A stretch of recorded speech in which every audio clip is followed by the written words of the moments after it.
I can vote that one.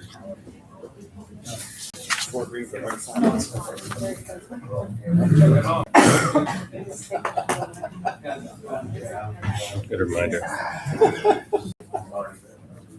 No. No.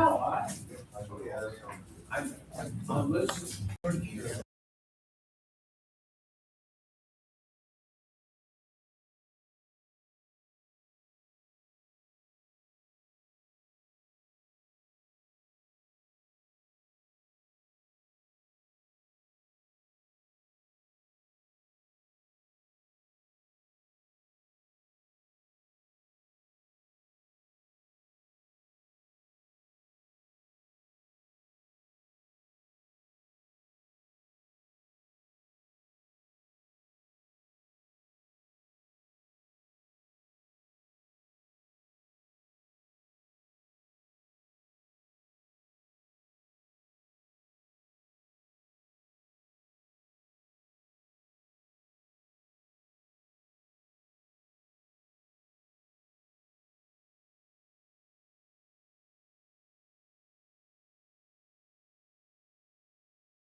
Ready? Good morning, everyone. It's 9:03 a.m. on August the 11th, 2026. This is a regular meeting of the Gillespie County Commissioners Court. Before we call the meeting to order, we are going to start with an invocation from John Willoughby, and then we're going to follow up with the pledges of allegiance. Please join me in prayer. Father, we invoke your presence in this place. When Jesus prayed for future believers, he prayed only for our unity. So right now, as the people in this room, as the leaders in this room address the issues that are in front of this county, in front of our citizens, we ask for unity. We ask for common ground. We ask for your wisdom and discernment. We ask for your presence. In Jesus' name. Amen. I pledge allegiance to the flag of the United States of America and to the republic for which it stands, one nation, under God, indivisible, with liberty and justice for all. Honor the Texas flag. I pledge allegiance to thee, Texas, one state, under God, one and indivisible.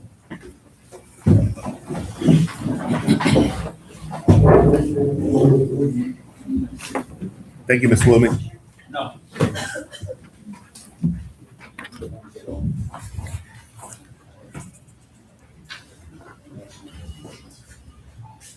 Okay, it's 9:04 a.m. on August 11th, 2026. We're going to call the meeting to order. All members of the Commissioners Court are present this morning. Let's move to item number 3, which is consider approval of promotions, transfers, payroll changes, and/or hiring for positions in the County Sheriff's Office.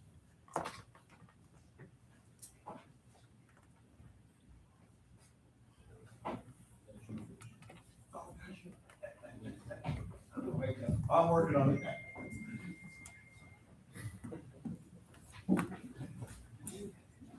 Morning, Sheriff.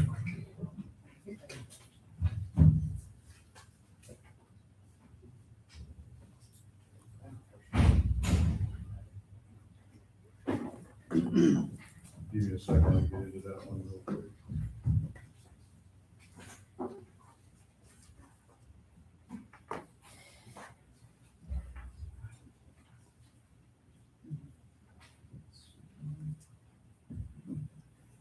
So what we're looking at doing is that, we're looking at transferring $600 from line item 105454801 into, that's what we're looking to increase is that one. We're gonna increase that one by 600. And we're gonna move that money from line item 105454409. And that would be a decrease of 600 out of that line item. It's gonna be for cell phones. This is for employee. Oh, see that one? You have anybody? I don't think we had anybody. So I thought it was this. No, this promotions, transfers, payrolls, new hires. My apologies. All right, so no action on item 3A. Item number 4 is consider approval of county clerk minutes for Commissioners Court meetings.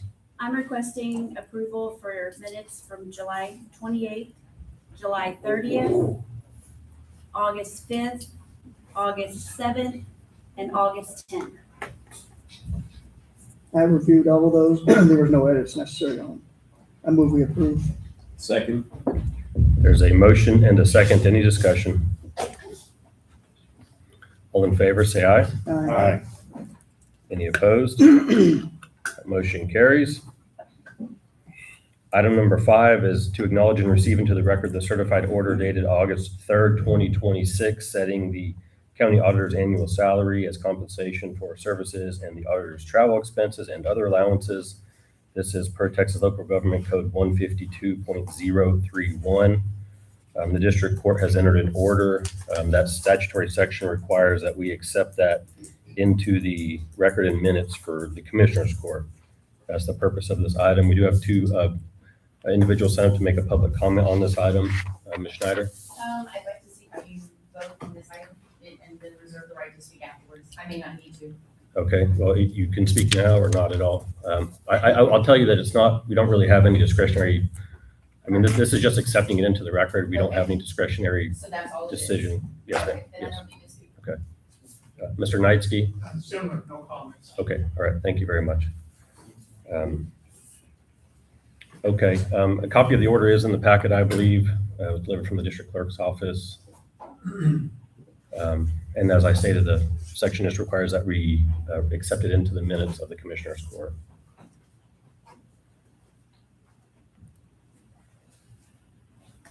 I'll move we approve and acknowledge and receive of the record of certified order dated August 3rd, 2026, setting the county auditor's annual salary and compensation. Second. We have a motion and a second. Any other discussion? All in favor, say aye. Aye. Any opposed? That motion carries.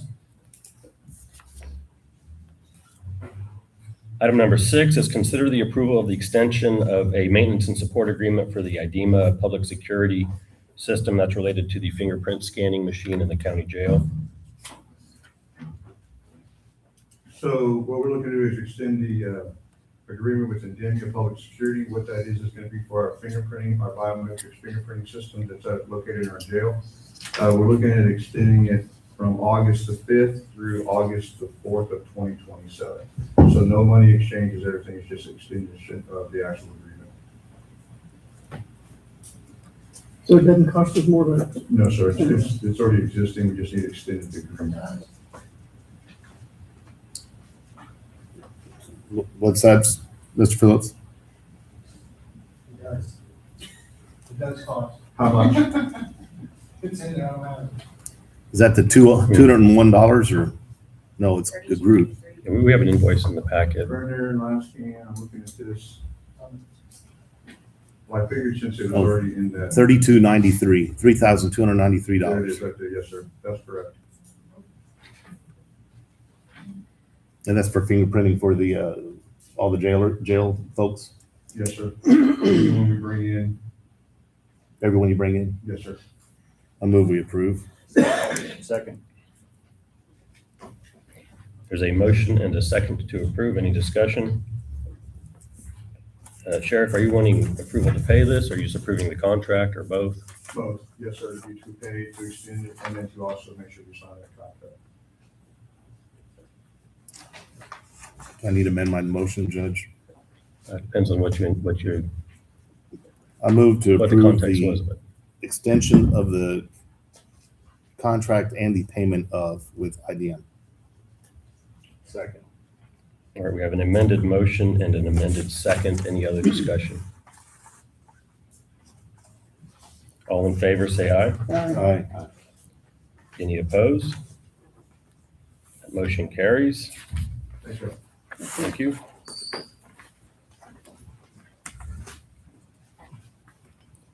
Item number 7 is consider declaring the list of library items as surplus or salvage and approve the disposition of those items by listing them for sale at public auction on GovDeals. Good morning, sirs.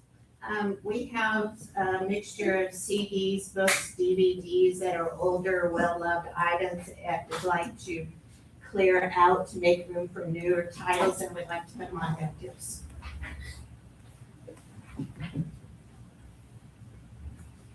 And how many other? 108 total items, 108 or 108.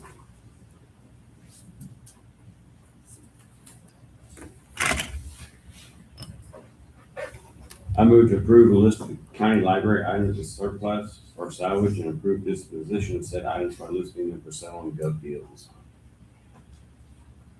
Second. We have a motion and a second. Any discussion? Linda, I have one question on the CD. Some of them are like over $100 on the value. Are those like audiobooks, or what's the reason? Your audio cassettes, and audio cassettes are always more expensive than books.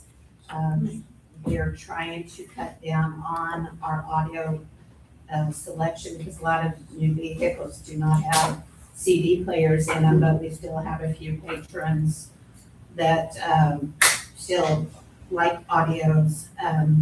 But yeah, they do cost a little bit more, but some of these titles are like from 2009. Okay.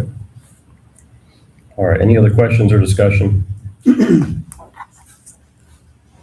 All in favor, say aye. Aye. Any opposed? That motion carries. Thank you. Thank you. Item number 8 is consider approval of the purchase of vehicles by the sheriff's office using their asset seizure or asset forfeiture funds. Just for some background on this, typically the sheriff's office will expend these funds without any pre-approval from the commissioner's court, other than they put a lump sum in the budget each year, and then they report at the end of the year what's been expended. Same thing for the county attorney's office. But the statute also requires that their procurement of anything with that fund has to be in compliance with our purchasing policies and the County Purchasing Act. And so when I think the anticipated purchase is at a level that needs to come to the Commissioner's Court for approval, the law says that in that circumstance, our approval is essentially a ministerial approval, meaning if they meet all of the sort of procedural requirements to get here, then we can't make a discretionary decision to turn down the purchase. It's a ministerial act to approve it as presented. So also I will mention that many times, including today, the assets that are purchased by the sheriff's office or county or prosecutor may be something that they don't need the public to know about. It may be involved in ongoing investigation work or tools they have that they don't want to be made public. And so some of the discussion may be, I guess, intentionally vague by the sheriff as far as the exact details of what he wants to procure. But I just want to lay some groundwork before we have this item, because I don't think we have this very frequently on Commissioner's Court. Go ahead, Sheriff. Thank you. Thank you. So what we're looking at is purchasing 2 units for use for the sheriff's office. Again, the discretion is that we not give that information out for basically why it's being used. We did do our due diligence of getting 2 estimates per vehicle so that we make sure that we got the best price for the overall, if you look at the comparisons on there. And so we felt like the choices that we made to purchase the vehicles was based on making sure we compared to other vehicles out there at the same age and same mileage, more or less.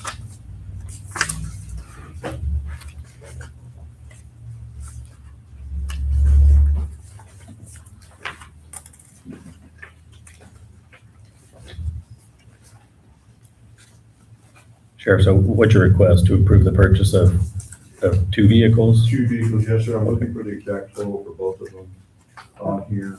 I've got that if you You want. got it? Yes, sir. Okay, I want to make sure before I say it out loud. I prefer not to say it out loud personally, but yeah, if y'all can see it on your notes, I would prefer that. I mean, it's under how much is in the budget? 50,000? 50,000, Okay. yes, sir. Yeah. And so we're staying under 40,000. Okay. We're good right now, staying under 40,000. That's actually, we're saving about 30. plus. We're doing about 30. That's the amount that's already in income, so. Okay.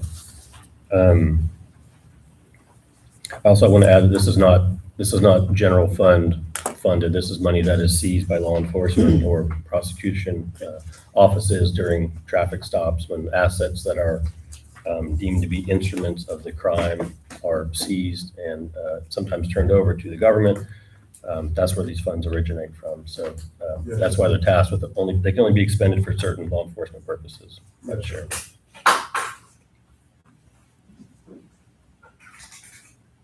So do you need a motion without specifics? Yes, we need a motion to approve the I move we purchase. approve the purchase of the 2 vehicles as presented by the sheriff's department.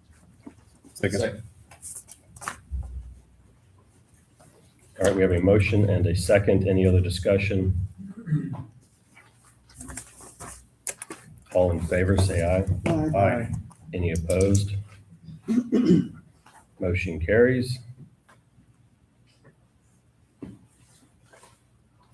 Thank you. Thank you, Sheriff.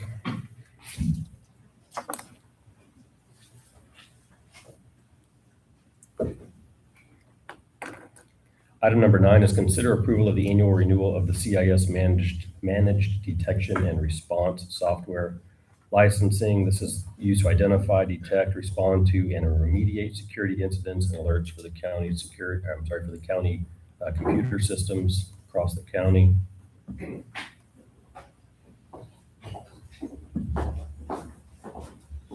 Good morning. Morning. Okay, so this is our 280 licenses that we have with CrowdStrike.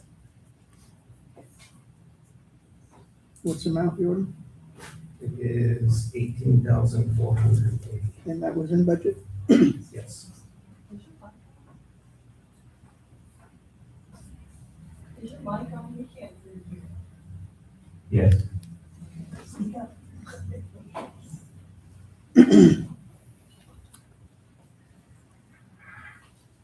This is just an annual renewal. Yes.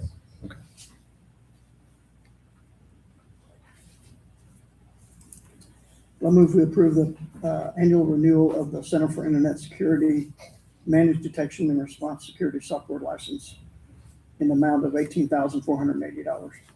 Second. There's a motion and a second. Any other discussion? All in favor, say aye. Aye. Any opposed? That motion carries. Thank you, Jordan.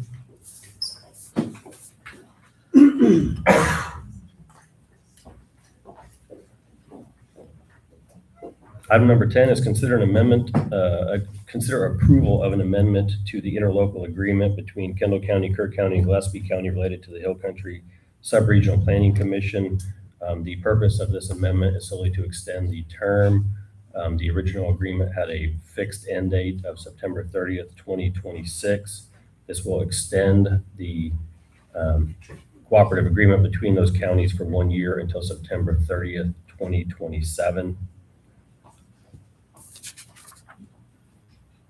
Ms. Schneider, you want to make a public comment on this item? Yes, thank you.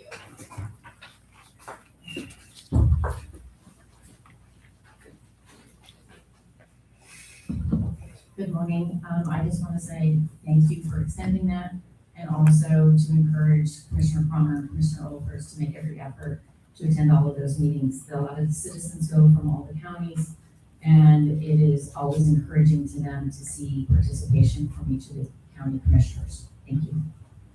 Thank you.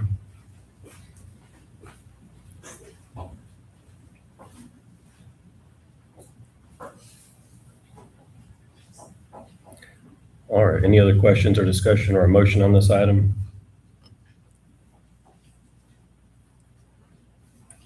I move we approve the amendment to the interlocal cooperative agreement between Kendall County, Kerr, and Gillespie County regarding the Hill Country Sub-Regional Planning Commission to extend the term of the agreement through September 30th, 2027. Second. We have a motion and a second. Any other discussion? All in favor, say aye. Aye. Any opposed? Motion carries. Item number 11 is consider approval of an annual renewal of the agreement with the Hill Country Dispute Resolution Center. This is another annual renewal that we do. We have an agreement with the Hill Country Dispute Resolution Center where they will provide low-cost dispute resolution or mediation services to citizens of our county.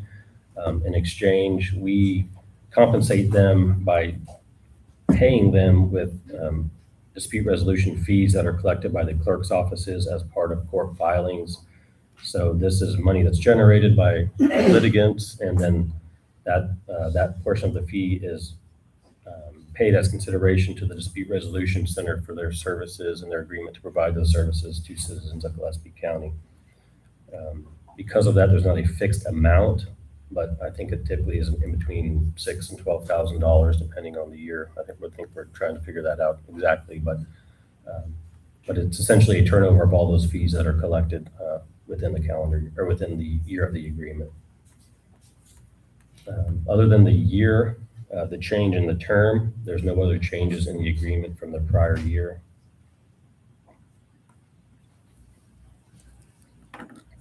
I'll move we approve the renewal of the contract with the Hill Country Dispute Resolution Center. Second. We have a motion and a second to approve. Any other discussion? All in favor, say aye. Aye. Any opposed? That motion carries. Item number 12, consider approval of a request from AgriLife to authorize use of office space in the county AgriLife building. This is for a fruit specialist. Mr. Rader's there. Good morning, Mr. Rader. Good morning. Was hiding back there. Oh, I saw you. Yes, so just to, we already have a DAR agent, which is our disaster agent in the office and taking up an office. And so I think I just texted him, put my phone on silent to make sure that, to see if that was official. He got approval to move to the Bernie, one of the offices in Bernie, because he lives over towards New Braunfels and was just driving ridiculous amounts. So not 100% official, but as of Friday, it looked very like he was packing his boxes and stuff. So I'm assuming that it is. So it would free up that office there. This request did come from Dr. Hale, who is over all of AgriLife and research.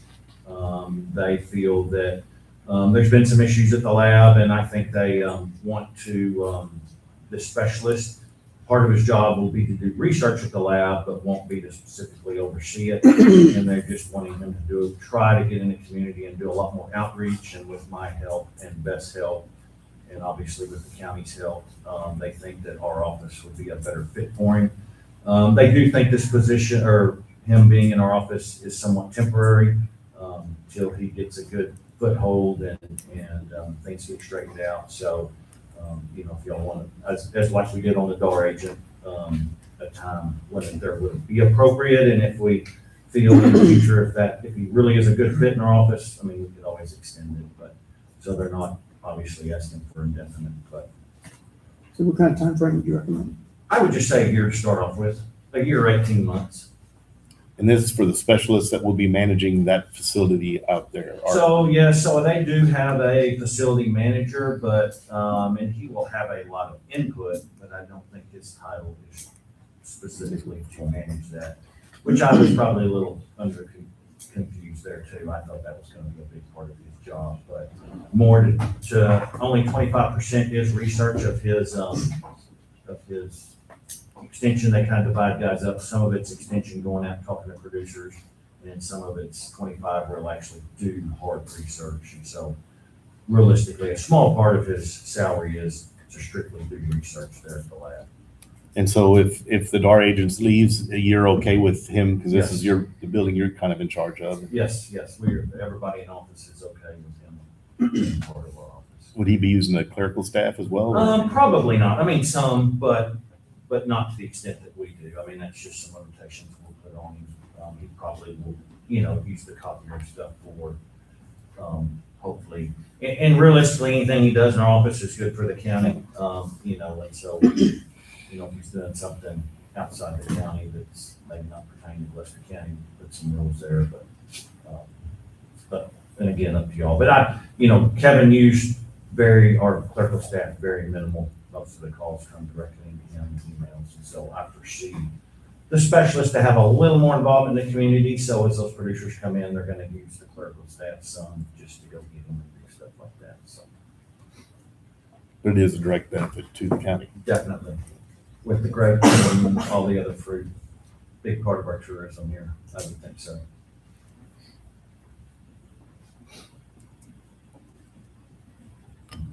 Let me make a motion. No, I was just gonna see if there's any other conversation as of now, or Sounded like a good, I'll move we approve the request from AgriLife to authorize the use of the office space in the county AgriLife building by an extension service fruit specialist agent second? So what's the term for 1 year, from? starting. No, I would say he's already started. He's at A&M, so if y'all want to start at Monday, I think. Starting Monday, 1 year, starting Monday, what is that? 17th. 17th? 1 year from August 17th, 27. You're talking about yesterday, Monday, or next Monday? Next Monday, I guess is That's what the we're, 17th. y'all make it difficult.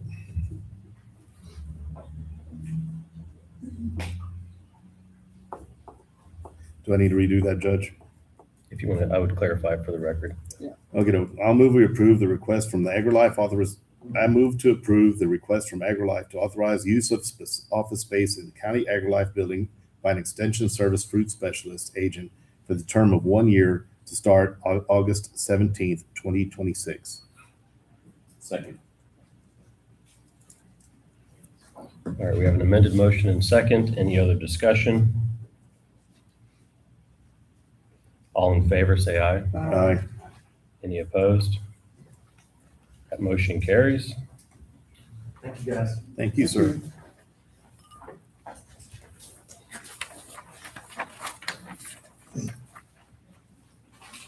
All right, let's do the consent agenda as part of our regular business before we move to the budget workshop. So let's go back to item number 2, which is consent agenda. That's routine business items the Commissioners Court will approve in a single motion unless a member of the court wants to pull those items for individual discussion.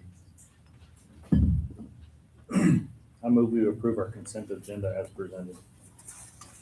Second. There's a motion and a second. Any other discussion? All in favor, say aye. Aye. Any opposed? That motion carries.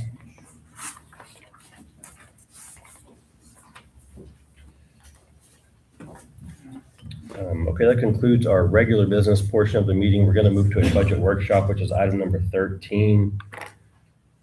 Let's take about a 5 to 10 minute recess so everybody can get set up into their budget workshop mode, and then we'll reconvene in about 10 minutes. It's currently 9:29 a.m.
I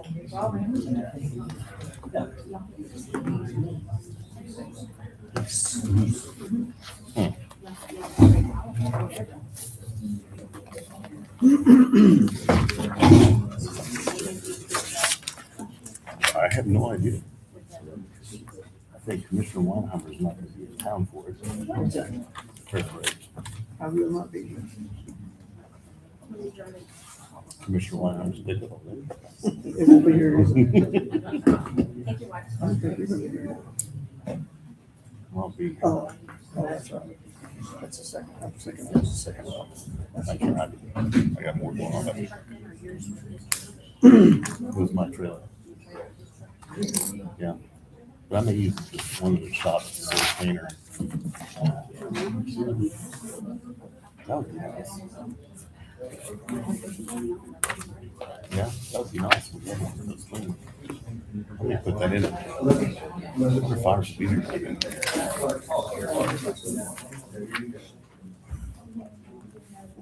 County vehicle pulling private citizen, probably not. Who's private citizens? Trailer. It's a time limit.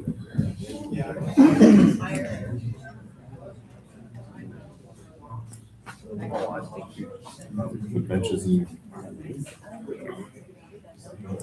You what? Yeah. I'll propose that question to the judge at a later date. Y'all ready? Yes, sir. Okay.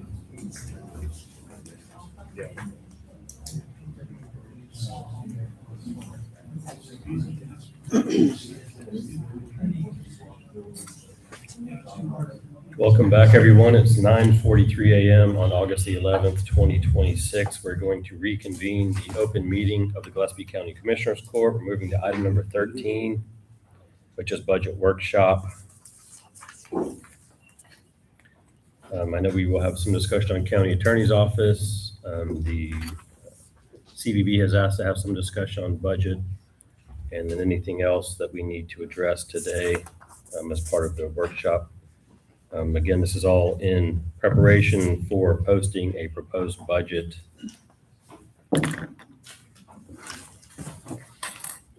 So then in order to post the budget, it's got to be on the 15th, correct? And that falls back to the 17th? Right. Do we have to have a meeting for that? No, we will have a meeting. So on the 14th, we'll have another workshop meeting where we will discuss a proposed tax rate.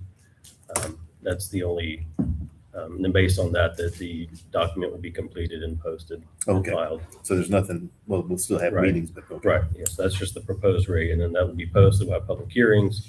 Public will have an opportunity to have any input on the proposed tax rate and on the proposed budget.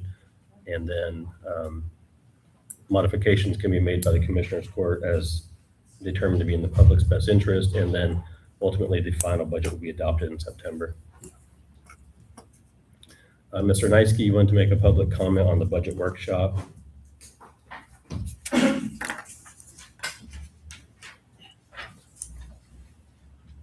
Yes, good morning, Bruce Knight, Gillespie County citizen. As in last time, I would prefer to reserve my comments for each individual item as it occurs per the provisions of the open meeting. Okay. I'm not sure that's what the act says, but I understand your request that because it's sort of a broad agenda item, you want to be able to address specific departments as they're discussed. Yes, sir. Okay. You want to start with the county attorney's office or CBB? They're both Sarah? here and waiting, so. Did you want to present anything, or do you just want to ask questions, or you just want to hear what we have to say? Okay.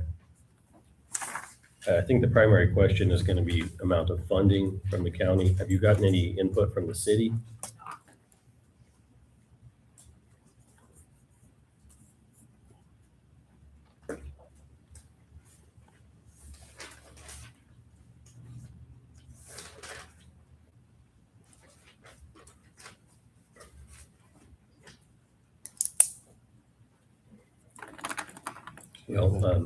I'll say before your time, there was a long-standing agreement of 5/7 payment payment was made from each entity to the CVB.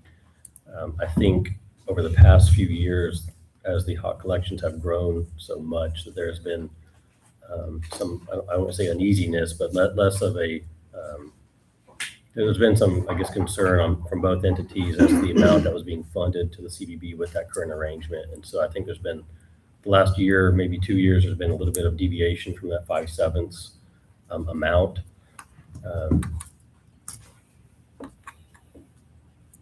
I think that last year we contributed a little bit higher percentage than we had in the past. The way that was, the city pulled back their funding a little bit and we kept ours the same. And so it adjusted the percentage from each entity a little bit so that it was, to me, it looked like it reflected more accurately the amount of units that were outside the city versus inside the city that collected hot. As far as current year funding, commissioners, any comments or input, any thoughts? Yeah, I actually looked at hot funds collections year to date through yesterday.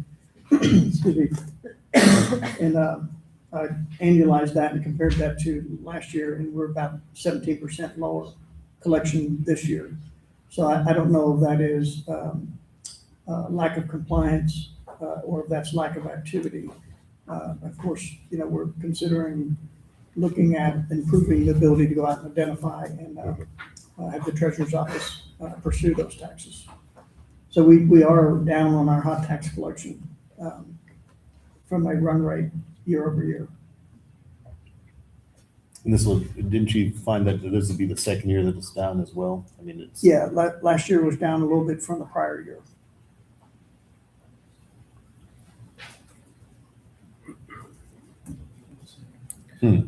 City's up, so that's good for you to know.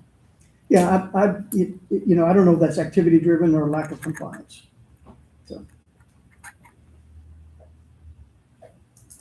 Or maybe the city's taking everything.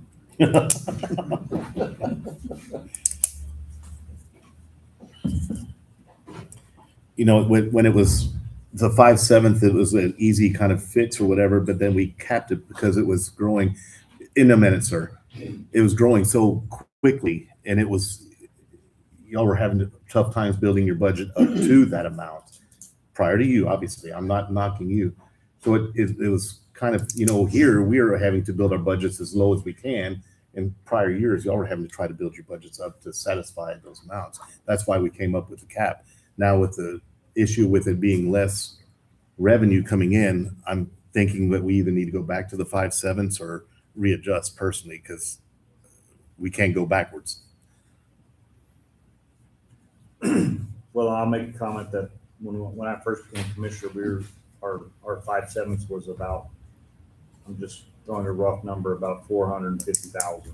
Yeah. And so over the last 7 years, it's increased a significant amount. So that's just a comment. Bruce is wanting to. Mr. Knightsky. Yes, sir. So we're all in agreement that the revenues have declined. Do we have an estimate on how much the valuations that are the core of that? Do we know what that has declined? The data for that. What valuations are you referring to?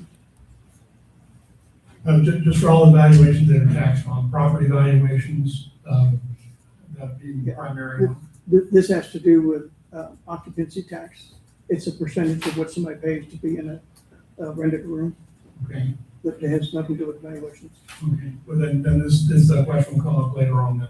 Okay.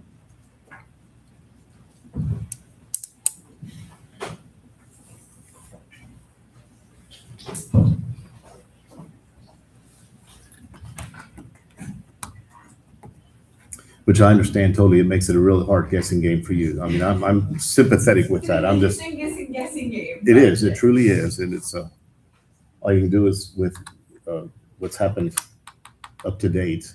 So. Is your fiscal year October 1 also? Okay.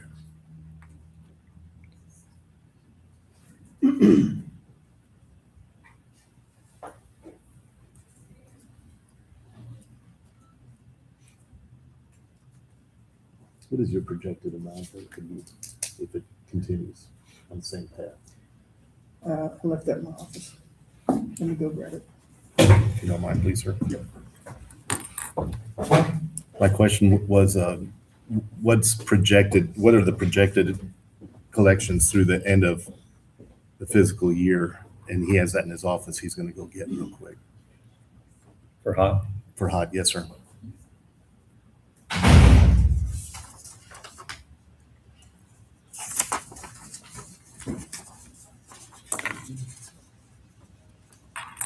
I ask, does the county typically go off of 20, so it's this year current is what we're collecting, and that's what you're basing off of next year's budget, or is it the previous year, so it's already done and collected?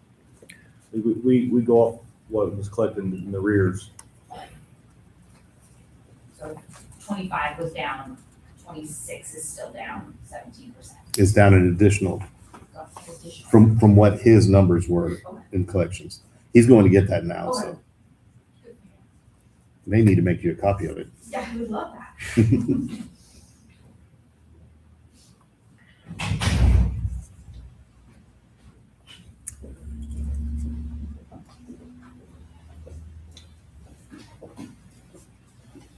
y'all finish it? No.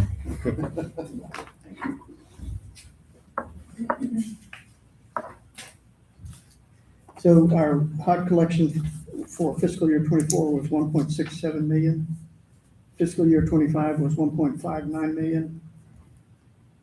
And if I look at the projection for this year based on the amount collected so far, prorated for the year is about 1.4 million.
In the agreement last year, we funded a flat, it was $1 million. Correct.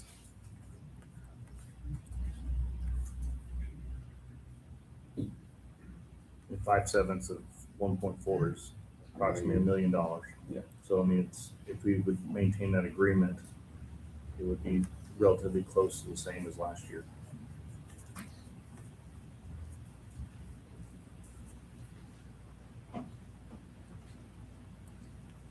Unless you want us to decrease it by $500,000. I mean, I would love to keep it.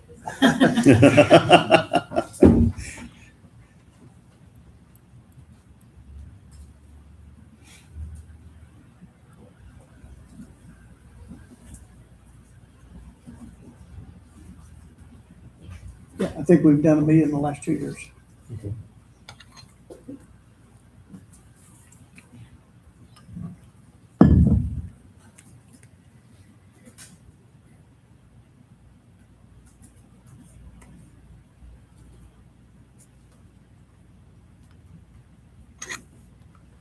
So do you want to deviate from that, or do you want to continue with that practice for this year? Well, my math is at the 1,400,000, 5/7 of that is $1 million. So, I mean, I guess we can do that this year again, but is my thought, but we may have to do some adjustments in the future.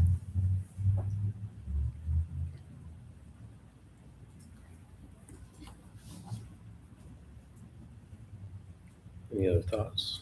I'm fine with staying flat, and the expectation I have is that if we engage with this group, that we will find people that aren't complying and have better collection down the road. So.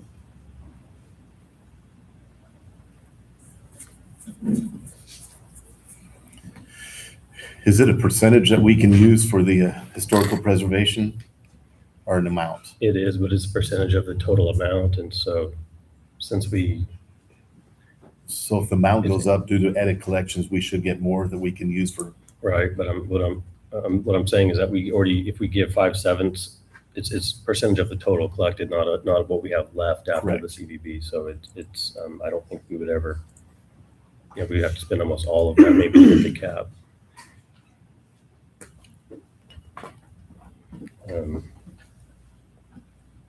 But yes, it's a percentage of actual collected.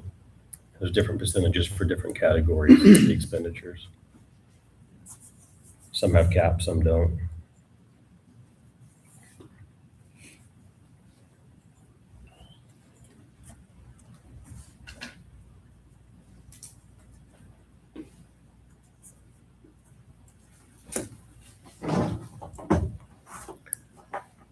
Lisa, so we're planning to work with the city to improve the coordination of the hot collections on the county side. And so we should have some more data earlier, I think, as far as like if there's going to be increased collections or what the trends are. If the, I mean, it could, room rates could be down. Maybe that's why the collections are down. We don't know. But so I'm just letting you know that so that I think we can get that information to you so you have a better insight earlier, knowing kind of what's going to happen as opposed to just waiting till the very end and then having the bomb dropped on your budget, so to speak. So, and then we have talked before, I talked with Brady before you left about doing a multi-year projection of planning, just so everybody has a more solid outlook, beyond the current fiscal year. Of course, that's only subject to collections, but it would give everybody a little bit better guide, into the future. And so I think those things we can talk about in the next 6 months and try to get everything figured out, so we're not having to wait till the very end like now and then have you waiting for city and the county to make their determination, so then you can do your funding. So anything else that you want to ask the county? Any questions? Just for me to understand, what do you guys do with hot tax if it wasn't given to us, or what do you do with the remaining? So we give out anywhere from $300,000 to $400,000 a year to events. Oktoberfest, advertising for heads and beds. People that apply, we usually have 30-something applicants that apply, and we generally fund all of those. And we do have a certain amount of money that we build up to use for some historic restoration. A couple of things that we have in mind is the old jail over here to do some work on that. And then there is debate about whether or not we could use it for some other stuff from a restoration perspective. That is our general thought process, at least what I have. I don't know about the other. Country schools. Oh, yeah, and we do use a lot of that on the historic county schools. They apply for maintenance things, but if they have major issues, a lot of times we'll step in with hot funds and fix them. So there's 13 historic schools that the county owns that are managed by the Friends of the Gillespie County Country Schools.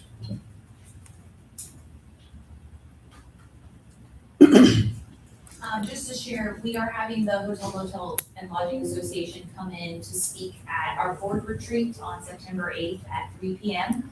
I was going to tell city council or anyone in the county, if anyone to attend, just purely for education. It's good for me to learn, the board members that asked to learn as well. So if you guys want to or have any weird questions that you want to ask about hot tax, you're more than welcome to attend. Thank you. When is that? September 8th. We've got our regular Commissioners Court meeting. It's the second Tuesday. 3 p.m. At 3 p.m. we should be done. Oh, that's cool.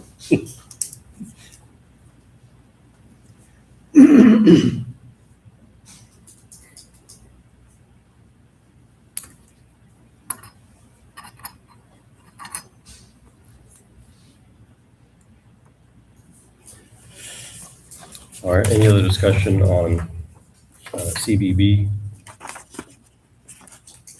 So we're going to leave it at $1 million. Seems to be the consensus Good. for the proposed budget. And then we do an annual agreement between the county and the CVB. So as soon as that's, that's going to be our proposed number in the proposed budget. And then the contract should be fairly easy to draft since it will be a very nearly identical to last year with the exception probably of the years that are being funded. So that'll be the last step is after it's approved, we'll have to execute the contract and they'll have your funding payment layout, all that stuff. Okay. All right. Thank you.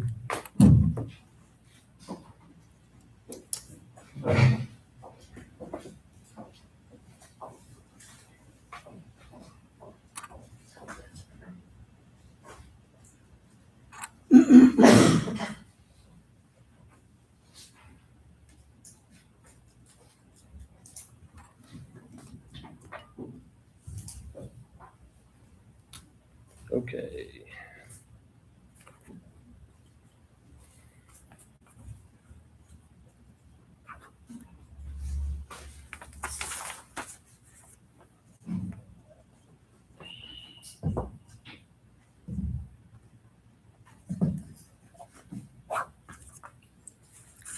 Y'all ready to move on to county attorney's office?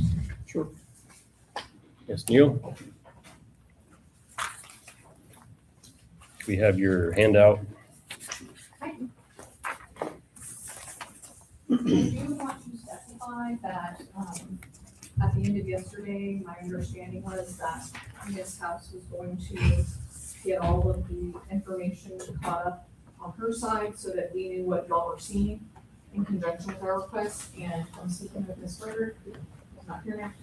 Ms. House worked on that yesterday afternoon and is still working on that this morning. So what I have here still doesn't match necessarily what Ms. House has. So I don't know if you would prefer to wait for that data to be put in by Ms. House, then I can review that and we can conform or make any corrections and then come back Friday.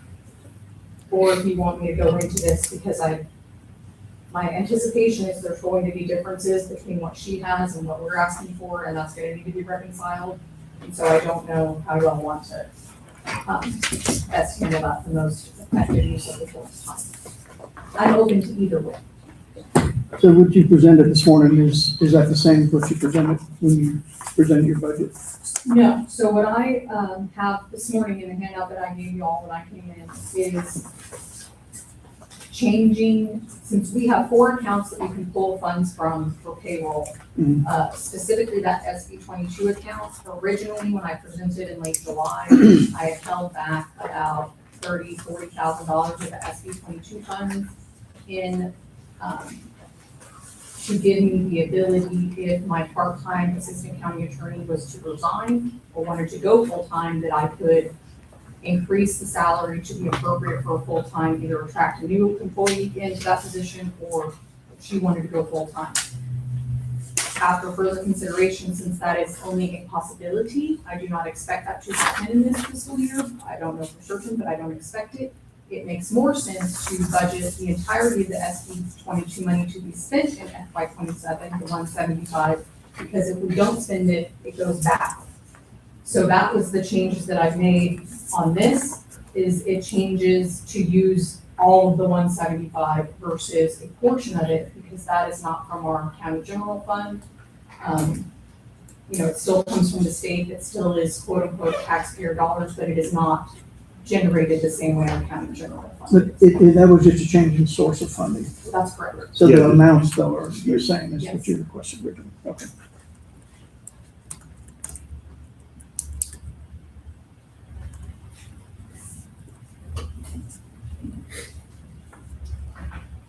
But because I don't,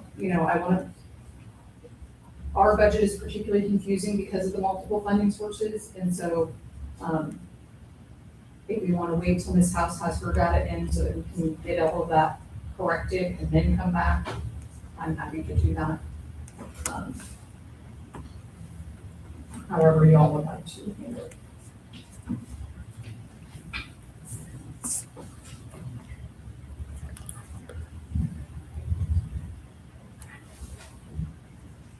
Am I correct in looking at this? There's two positions that you did not have an increase on? That's Or correct. is it recommended That's, looking at COLA only, or? yes, it would be COLA only for that assistant part-time position. The court was very generous in allowing us to create that full-time position to part-time, and the hourly rate that the employee is being paid, it would be inappropriate at this time to ask for more than COLA. We're grateful for the ability to have her at that rate for part-time. And then also for my investigator lot, we're asking just for COLA this year.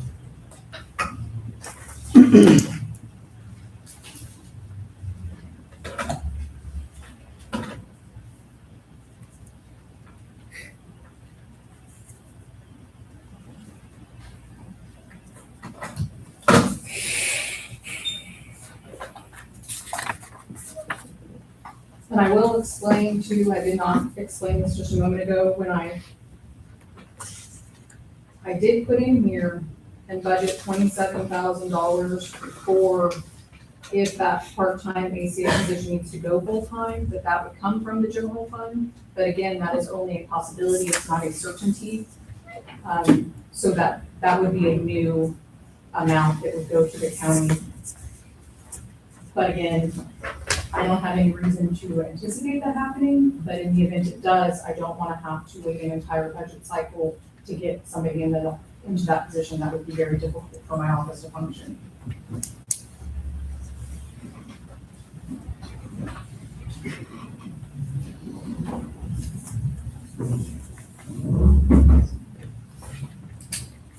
So that's the only other new order.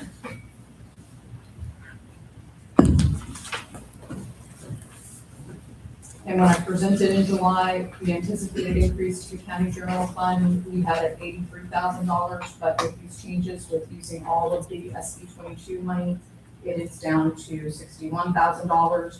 And then if you take out that $27 that may only happen in certain circumstances, that puts us down to an increase to the county of only $34,000.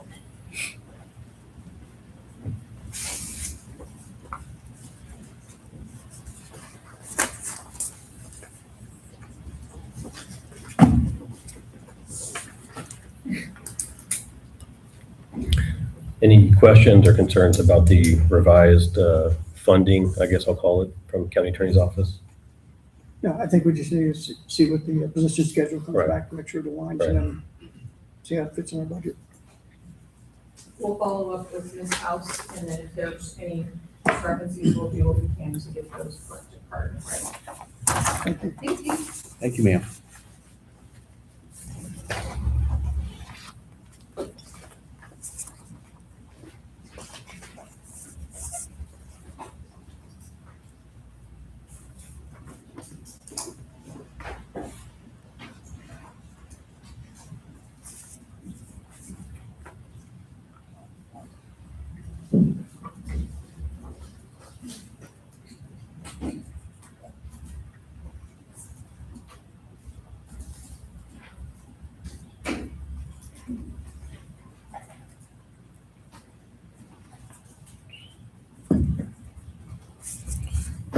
I guess the sheriff is here as well to discuss his. Okay.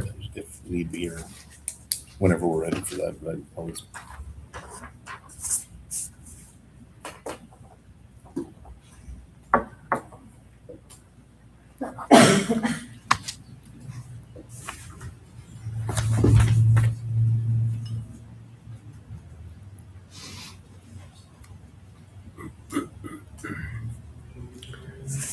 Sheriff, do you want to discuss your budget? Are you ready? Okay. All right, come on up. Thank you. Changes for the better or the worse? Better. It can always be worse, but better this time.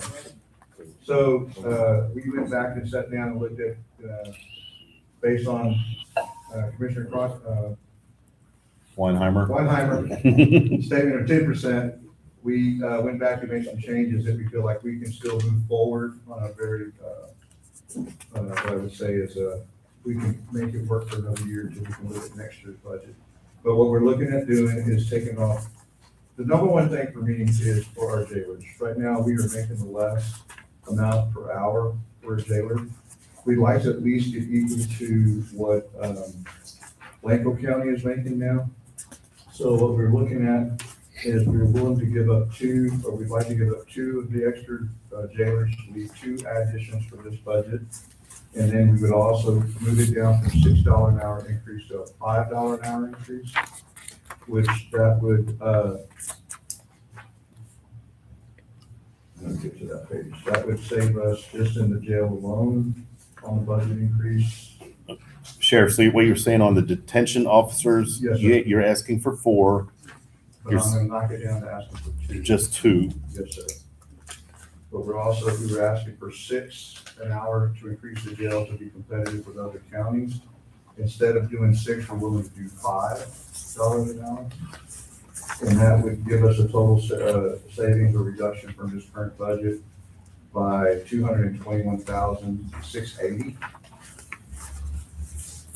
The reason why I'm not really wanting to come too far low on that hourly is because we definitely get caught up with.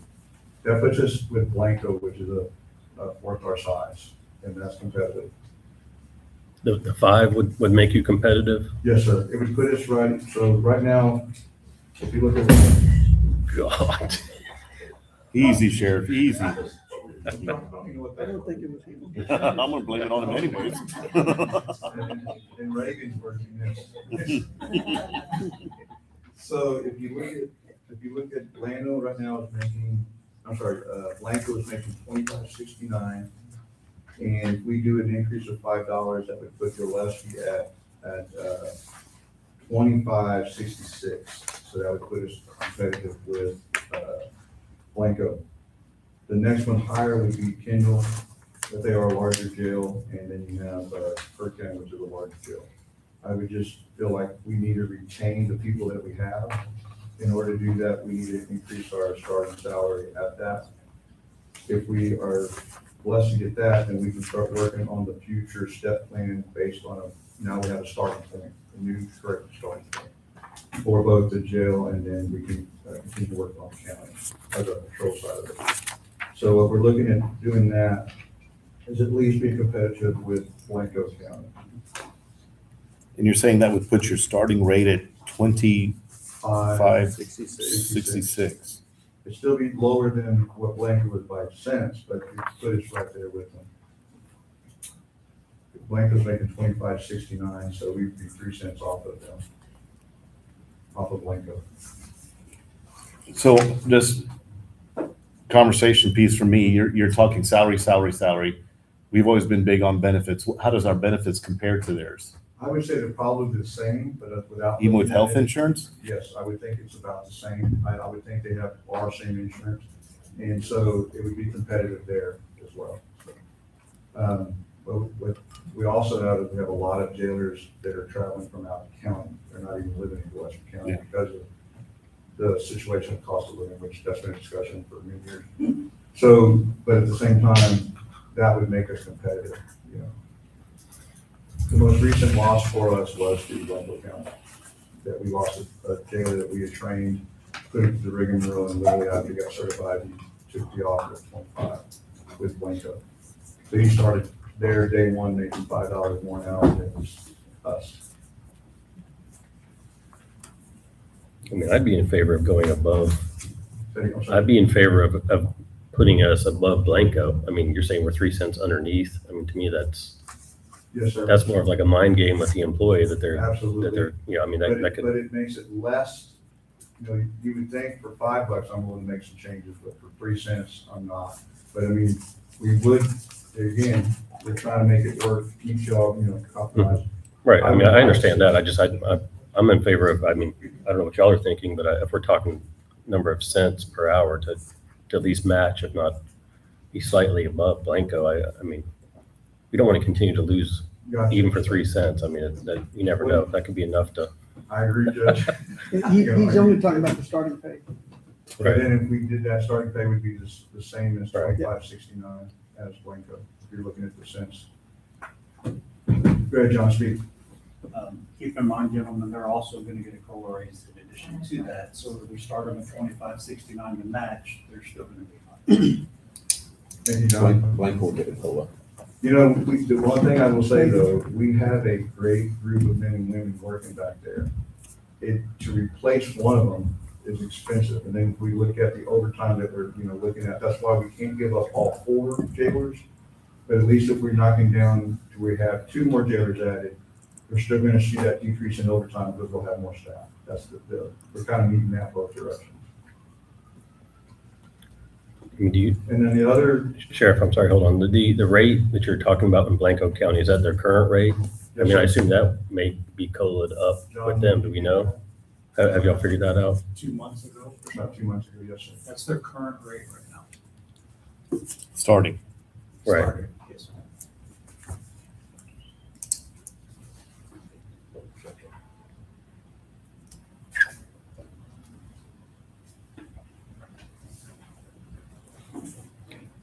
What about the remaining jailers that you already have on staff that are not at the starting rate? Are they all going to be shifted up by that same exact amount, or how are you planning to So equalize we that? have 20 people, because the administrators are not getting a raise at this point, but we're going to basically be getting 20 people a pay increase. And then once we get that, that allows us to adjust on a future pay scale or a step program. Once we have a base starting pay, that allows us to adjust, make some adjustments. So what John turned into your community attorney deal is just a kind of a preliminary idea of what it would look like in the future as a step plan for the jail part of it. We will still be working on our step plan for both the jail and the sheriff's office for the future. We have 3 detention officers that are making $20.66. That's basically the bottom. And the rest of them are some amount above. I believe, based on our current step plan, the starting pay at Blanco puts the starting jailer at Blanco making more than a jailer step 10 with us. So with 10 years' experience, a brand new jailer is making more than a jailer with us with 10 years' experience, roughly. Mhm. I don't have the numbers. Sharon, did y'all update the proposed step plan with $5? Yes, ma'am. If you look at what John gave us, that does show the update. Y'all have it today? Yes, ma'am. You got it. Thank you. Do the jailers go on the 2080 or the, What's the answer? They do the 12-hour shift schedule, so which is the 2080. 2180? It's the same. 2180, 2184? I think that's what it is. 2184, yeah. Yes, sir. Yeah, dispatch is the only one that doesn't fall into that, even though they do the 12-hour. They're not, by federal law, they're not considered law enforcement. Okay, thank you.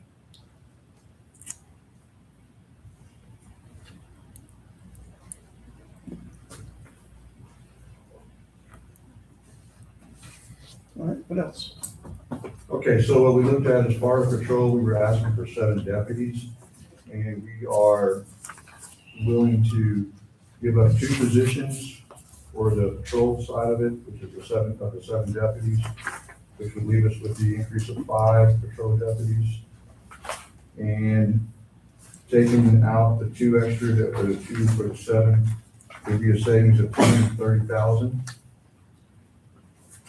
And then if you look at equipment, some of the bigger ticket items, when you look at the vest that we would not have to buy, the radios, some of the equipment would put us probably about 32,000 saving, or we would remove that from our increase in budget, which would give us a total savings of about 260,000 in patrol requests for this budget.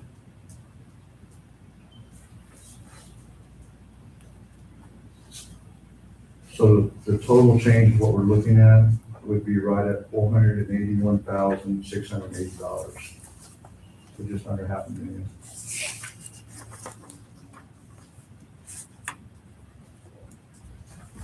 I really do not want to budge on the jailer / court security. That's huge for us to have to step up to. So you would still have the 3 positions you want to add that are bailiff detention officer? Yes, sir, correct. And they would still stay underneath the jail budget. I think for us to move forward, with anything big change would be to add those positions for the jail. Excuse me, for the courtroom security, managing 2 courtrooms, and we're getting a lot of requests for transfers to different facilities for courts. It's getting to the point where we're really pushing the envelope on utilizing patrol. Again, a lot of this, as we progress forward, if approved on what we've just changed, minus the 2 deputies, minus the 2 jailers, adding the 3 bailiffs could help us decrease a lot in overtime. So if we increase those 2 at the jail, that would help us cut back on a lot of that overtime. And that's the ultimate goal. Is 2 goals is we don't want to overwork the guys and gals and ladies that are working. We don't want to overwork any of those. That includes patrol and that includes the jail. So adding the 2 would at least allow us to have more leeway in that.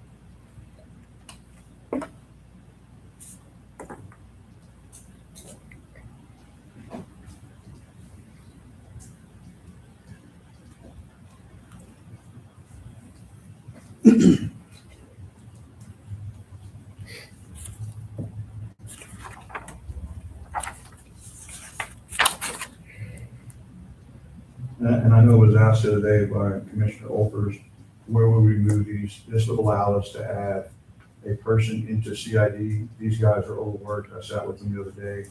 They're exhausted because they're constantly working cases. And so this would allow us to add 1 more to that, but still keep patrol full and allow us to move 1 more to narcotics. Again, to allow us to still keep patrol full.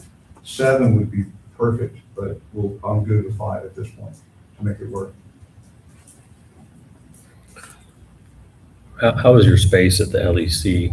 If you adding more patrol, are you going to have enough space at the LEC for these new officers? Yes, sir. You know, because they work shifts, so patrols, sergeants or sergeant's office. And so they wouldn't all be there at the same time. It would be rare. It would be rare that they would be all there at the same time. So yes, sir. That's on my vision for year 3, is to increase our room over there. We have a lot of movement. So, yeah. Well, when PD moved over and took in that other space, didn't that relieve some areas? It did some, yes, sir. So what we're gonna do is, again, I'm taking this in bites, so that's what I want to sit down with Chief Boyer for this next year to look at.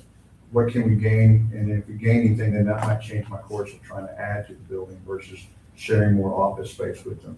But he's asking for 4 more officers too, so he may be in that point where he's stepping to have in that. Right now, it's evenly divided right now with us right now.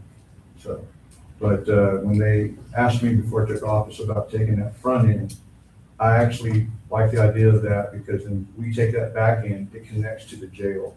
And so if we're bringing inmates back and forth to be interviewed in our interview room, we don't have to, they're not in the open. They're actually staying, if we make a breezeway from there to there, that keeps them within the realms of the building. So that's future planned up. Does the sheriff, the police department use interview rooms as well? Yes, sir. So we do share, which they installed 2 nice interview rooms, and so we do share that. We do take ours in there. But again, they would do the same thing. They would bring their interviewees, they would bring them through an open area. If we close that in, we could have some office space between the 2 buildings, the LEC, and then that way we're connected to the jail at this point with no open area. So that would be extremely important to me. It also would also help us on a security level if we could close that in so that no one could just see what we're doing between moving transports in between that. So It's just a little breezeway, if I'm thinking right. It's not. There's no breezeway right now. It's open right now. Yeah, it's just a breezeway. It's. Yeah, so so if we got rid of that and we made it closed in future money's looking, then that would keep that from happening. So that would be.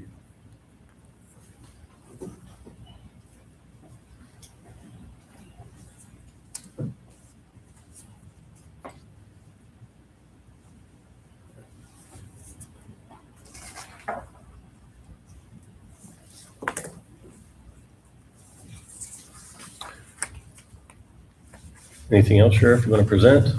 No, sir. Appreciate the conversation and the opportunity to compromise, make it work out for us.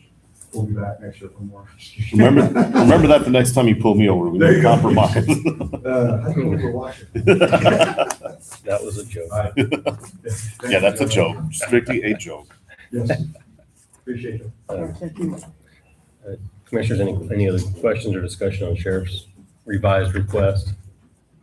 No, I do appreciate, him and his department heads taking a look at that, so, Thank you.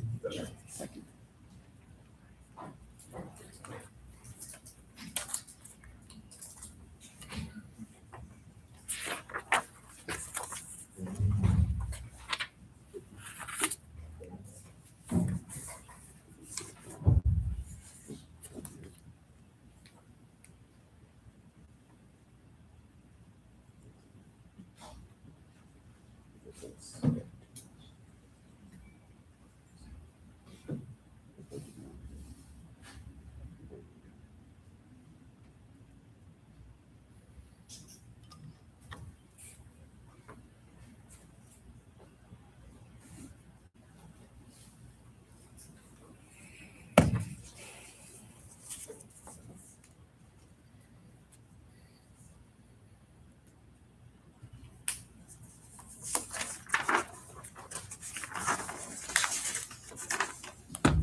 HR, do you have any questions since yesterday that we need to address?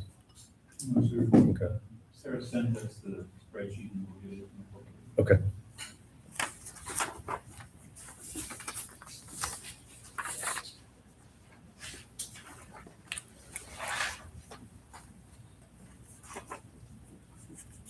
Excuse me, Judge. Was- Yes. was the fire marshal issue resolved on whether it's been through contract or position? And you had that down as an open. Yeah, it's still open. I'm trying to get that resolved ASAP. We'll have to have something by Friday for the proposed budget for sure, so. And the purchasing agent, I don't know that we've Yeah. finalized that as well. And the other question was like for the fire marshal, would that be a new department or would we just put that under the rural fire protection? The issue is rural fire protection has got some, that has payouts for things that the fire marshal doesn't really, it's really more of like a non-departmental account where we pay out large amounts for the volunteer fire departments and for Fredericksburg Fire. And so it's not like a department budget for that office, so to speak.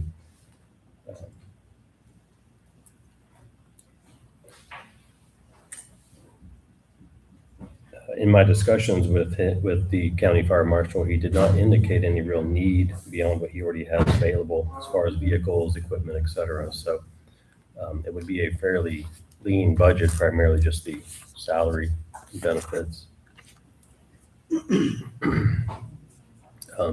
But yes, I'll get that, as soon as I get that resolved, I'll get that information to HR, so we can incorporate that. Thank you.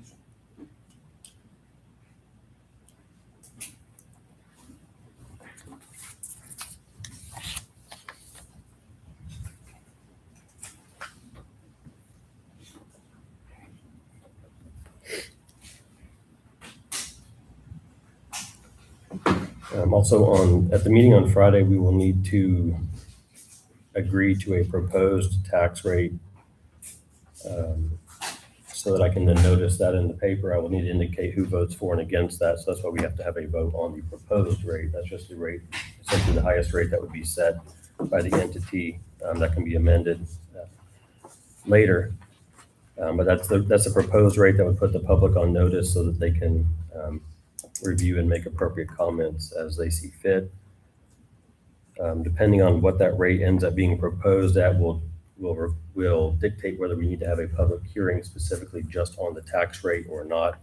Regardless, we will have a public hearing on the budget once that is posted and proposed.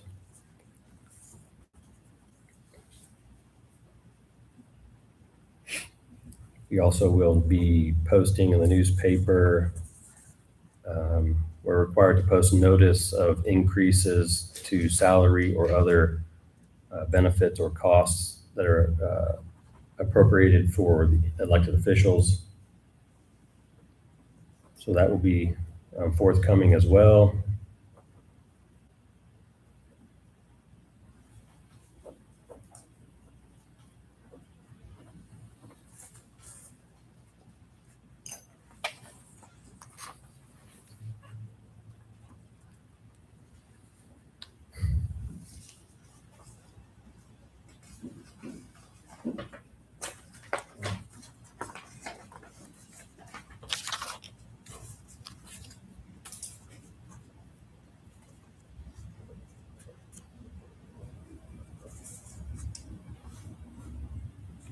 I do want to talk a little bit about the fire departments. Okay. I mean, I don't know if you got, what your schedule is. But Well, go ahead. About the VFDs? yes. Okay.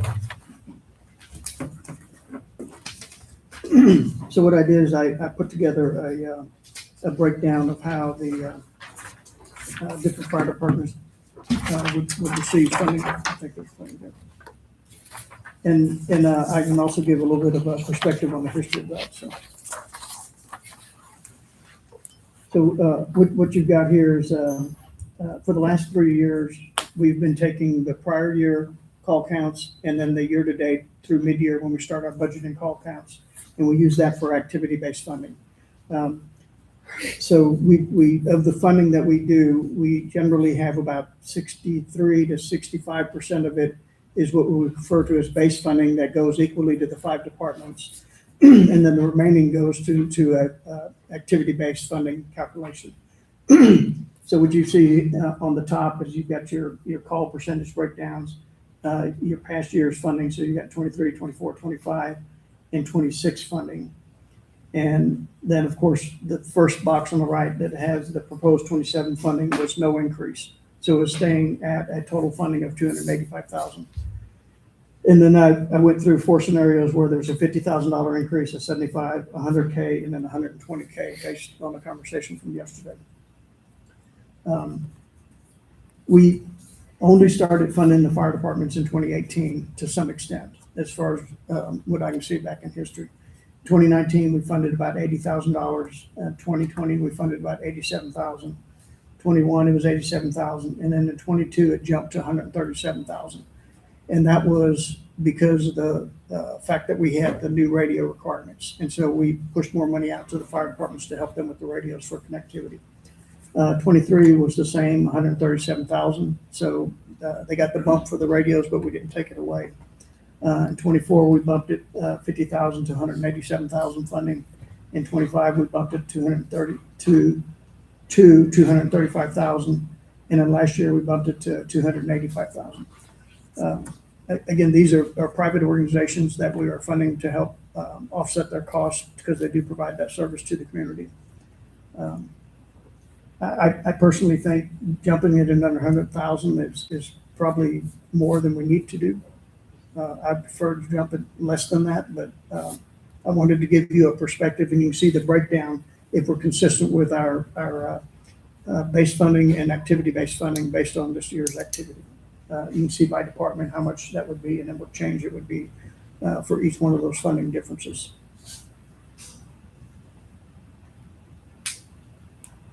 So I don't, if you have questions, let me know. But I wanted to work that up so the court can see it.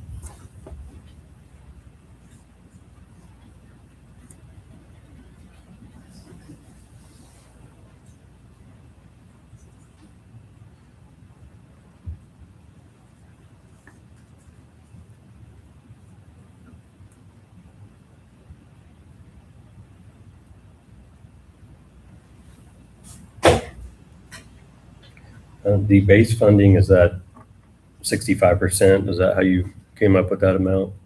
Is that the calculation you were using? Yeah, so we switched over to a base and activity-based funding in 2024. I'm sorry, in 2025. So the last 2 years we've been doing that. Mm-hmm. And the last 2 years, it's been around that 60%. We're using a whole number break, so I'm sorry, 60, around 65%, 64%. Okay.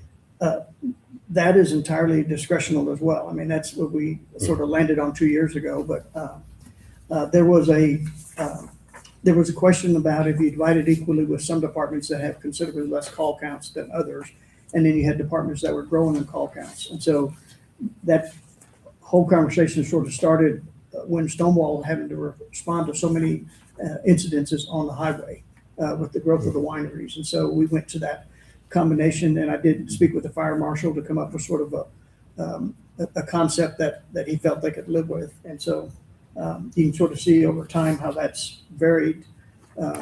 This past year, the call counts in Terra Linda and also in Doss have increased more so than they had been. And so that's why you see some of the funding increase for them.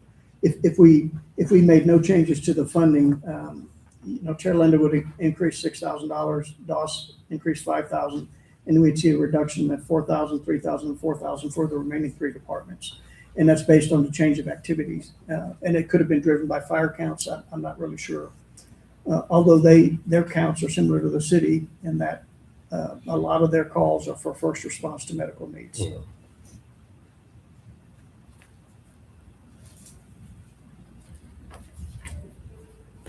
It's puzzling that the bigger departments are getting slower and the smaller ones are getting busier. I think a fair way to look at it is that the smaller departments are getting busier faster or more busy, even though the larger departments aren't. They're not growth as much in terms of call count increase. That are we doing more mutual aid, where instead of just one department, multiple get called for it also? It could be. I mean, the fire marshal provides the numbers, and even if they're called out on a mutual aid, that's a call that they have in their book. So you may be right, is that Dawson, Terra Linda are getting more mutual aid call counts, especially with some of the larger activities. We very seldom have a fire today where only one volunteer fire department responds. It's generally 2 or 3.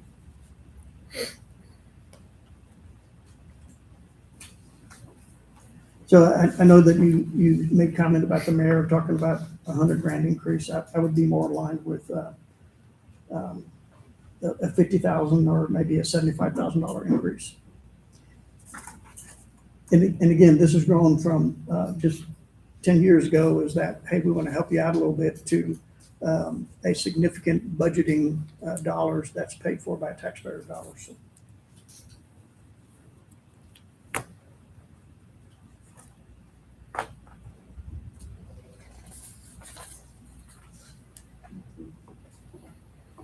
From 2023 to 2026, we've doubled it. Yeah. Just those 2 years, I mean, it's been pretty significant. Yeah.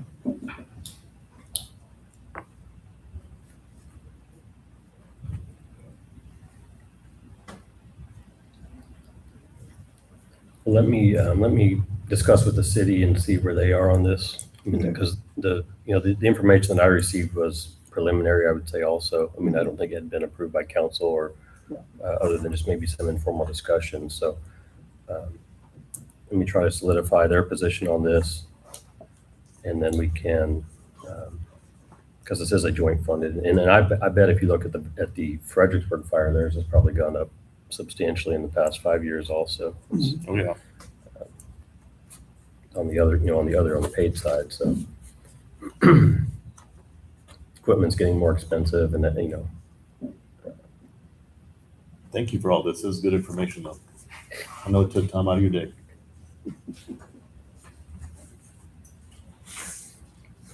All right. Anything else from commissioners on that item for now? So you'll have a conversation with the city, and then we'll determine the amount to plug in. We'll lock that in on Okay. at the next time. I will say this: the fire marshal, if we made no increase, he was aware, and he has made the fire chiefs aware that their amounts could vary slightly from the prior year. So they're fully aware that it could shift around a little bit. So.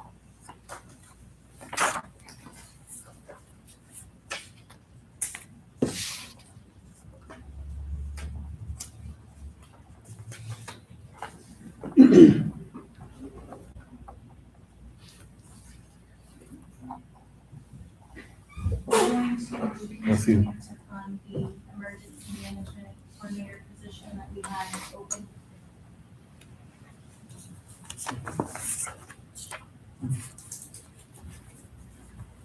I think right now we were holding that open for possibly fire marshal slot, just as a funding mechanism to cover that. I mean, we'll obviously move it if that's what ends up being the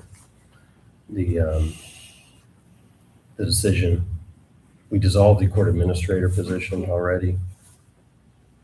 I guess it's up to the court if you want to continue to keep that EMC slot as a position on the in the budget. So, even if we end up using it for Fire marshal.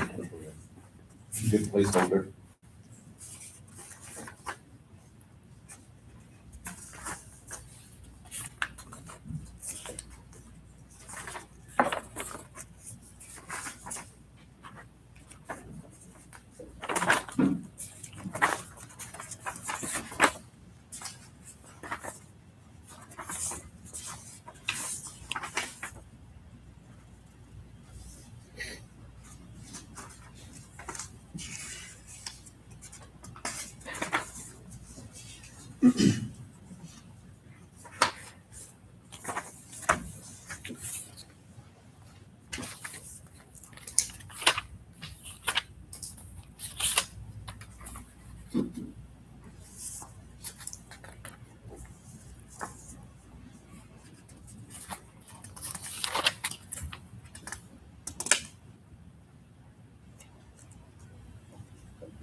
Okay, that's all that's all I have on my notes for today. Do you have anything else you want to discuss, commissioners?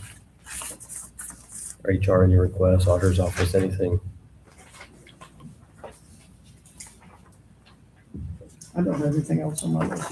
Not at the moment, sir.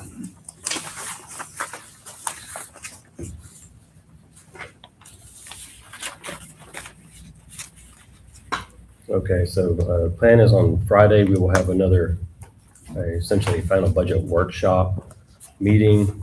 We also have some action items on that agenda to set a proposed tax rate for publication. We also will need to lock in any of these unresolved issues in the budget for the proposed budget to be published. We also will discuss setting the public hearing dates and times for public hearings related to the budget. So I will, before the meeting, I'll send out a proposed calendar that shows the windows of time that we need to fit those public hearings into so we can get everything done in a timely manner per the statute, including publication in the newspaper.